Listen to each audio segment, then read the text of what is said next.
Hi, everyone. This is Charles Hoskinson broadcasting live from warm, sunny Colorado. Always warm, always sunny, sometimes Colorado. Today is August 26th. It's a Friday, 4 p.m. And I wanted to make a video to discuss the Vasil update. So let me go ahead and share my screen. And we get to use a lot of community infrastructure for this. That's exciting. So if you click over here, here's Pool Tool. You'll notice that blocks by protocol version, 51%. For Epic, 359. And reporting, 135.3.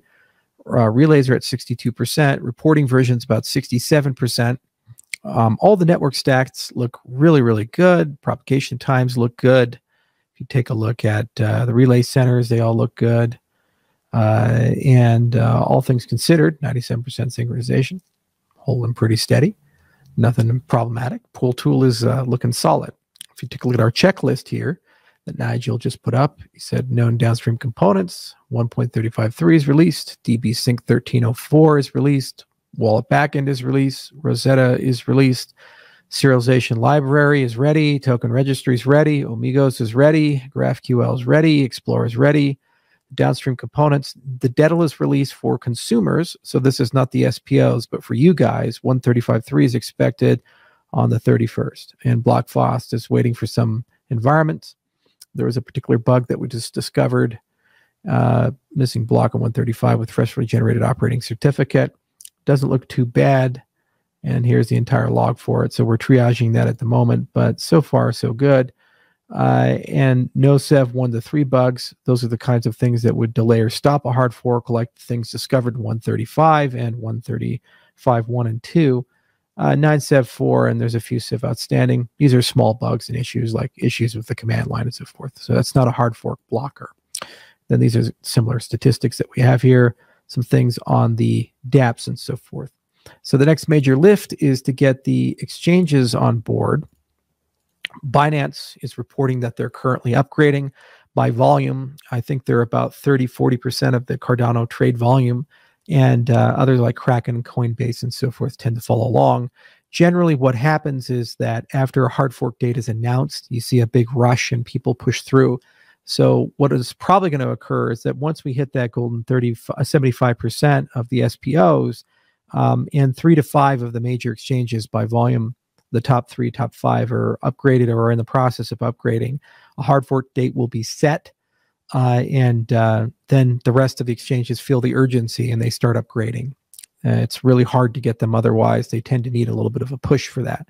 So I just wanted to close out the week letting you guys know that things are moving along very quickly. Extensive testing is still being done by both the community and still by us. And a lot of integration work is happening behind the scenes. So all of that infrastructure is looking good. And hopefully we should be able to work with the community to get a hard fork date set soon. We're going to have a meeting with the SPOs here in a little bit and ask them how everything's going on their end. The CF is working very aggressively at starting to push the exchanges to get to 135.3 so that by liquidity, those things look really good. So sometime in September is what it looks like, unless something is discovered or we run into a substantial slowdown somewhere. We're not quite over the finish line, but everything looks pretty good. No major bugs or issues. And so far, the testing has come along quite well.